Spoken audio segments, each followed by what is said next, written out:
This is Clean Earth Energy, Week 37, 2021.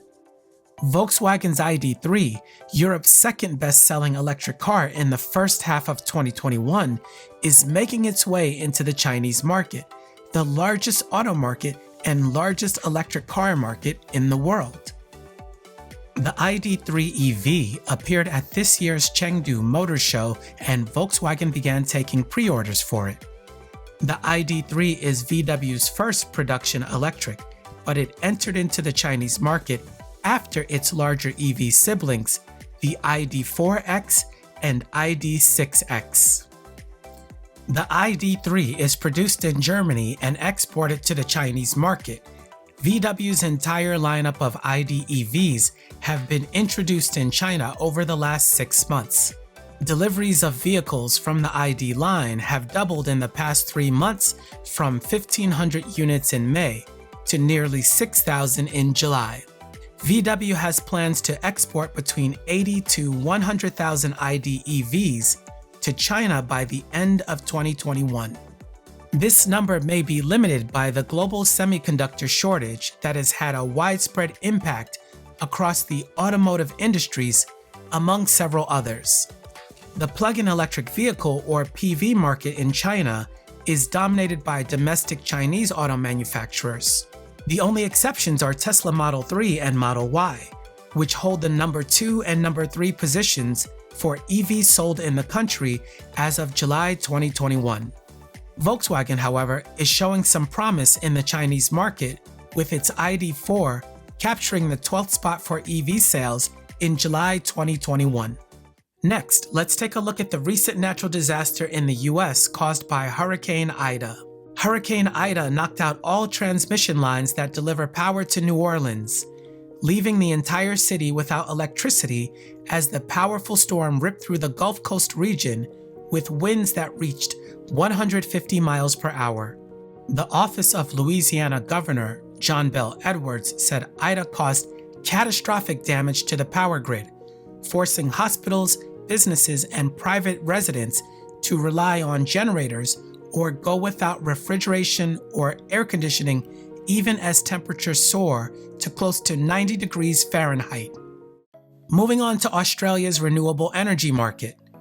Renewables will meet 100% of consumer demand for electricity at certain times of the day by 2025 if large-scale wind and solar development continues at current rates, the Australian energy market operator AEMO has said.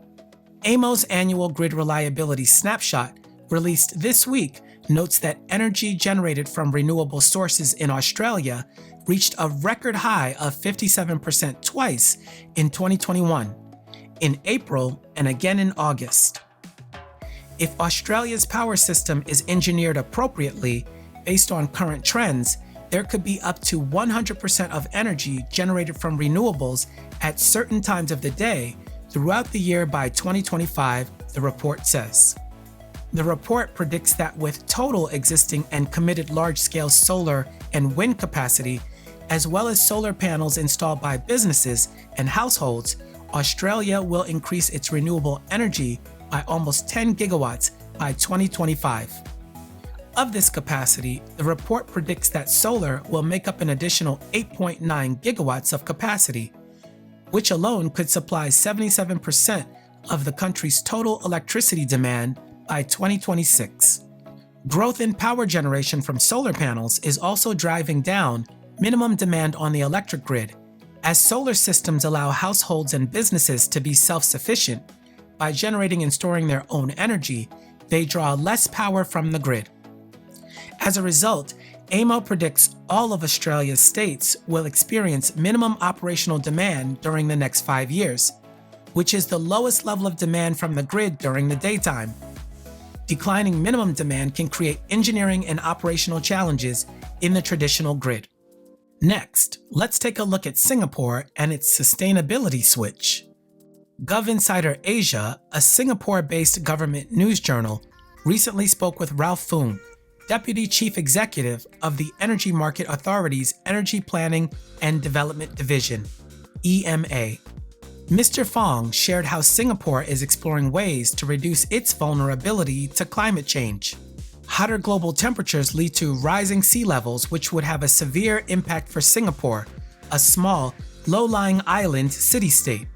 The country is alternative energy disadvantaged due to low wind speeds, low tidal range, and no hydro resources.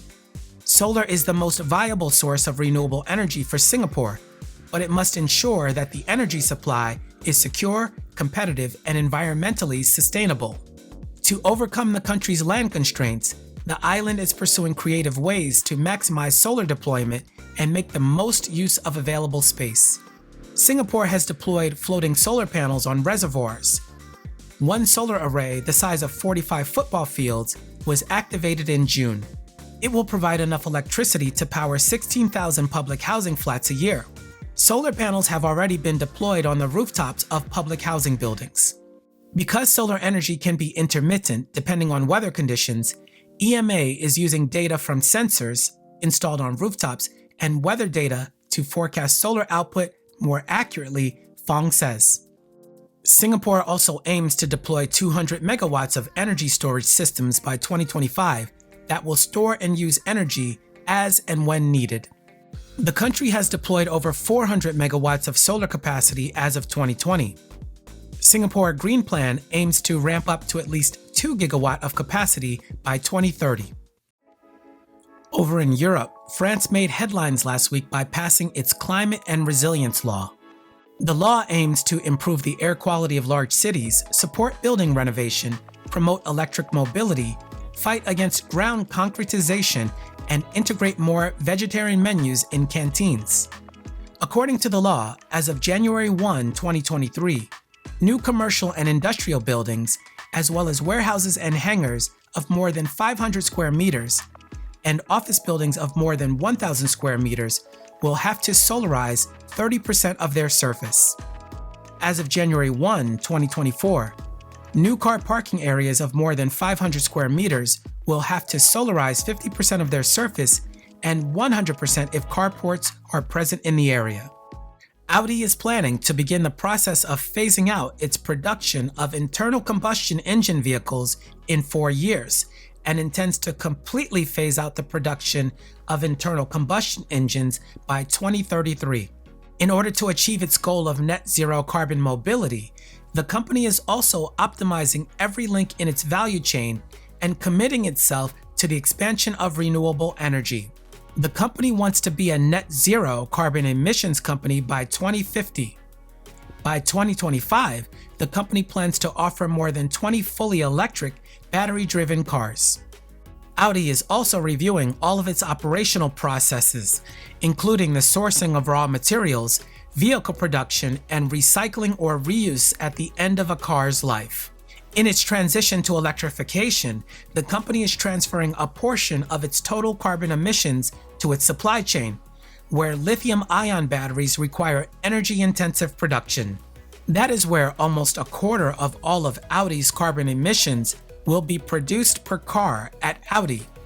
But the company's intelligent use of resources, along with coordination with its suppliers, will also save materials and reduce energy consumption. The company is also campaigning for adherence to human rights and environmental protections in its supply chain. With regards to recycle and reuse, roughly 27 components in the Audi Q4 e-tron are made with recycled materials. The carpeting and floor mats in the Audi e-tron GT are made of ECONYL, a material that consists of 100% recycled nylon fibers. They come from production waste, fabric, and carpet scraps or old fishing nets. There are up to 45 1.5-liter plastic PET bottles in the seats of an Audi A3. Along with its carbon reduction initiatives, Audi only works with companies that pass the sustainability requirements set by its parent company, Volkswagen Group, in its code of conduct for business partners. A sustainability rating S for suppliers has been made a mandatory criteria for awarding Audi contracts since 2019. Furthermore, there are various sustainability and carbon zero initiatives implemented across Audi's factories, including a large 107,000 square meter solar system at its Brussels factory and a wastewater system at its Mexico factory. Now on to renewable energy technology news. Vestas, the wind turbine solutions and service company, aims to build the Amazon.com of wind energy. Vestas' plan is to transform a fragmented renewable aftermarket into a simplified and connected digital journey through its Covento platform. Buyers and sellers will gain access to one digital platform where parts and service needs can be met, and where it is possible to sell to the entire renewables industry. Covento will increase transparency on terms, products, and services, thereby increasing efficiency across parts and services transactions. Building from the most comprehensive assortment of onshore and offshore wind turbine parts and services across all wind turbine brands, Covento aims to, in time, expand to also cover the rest of the renewable energy industry, such as solar, storage, and power-to-X technologies.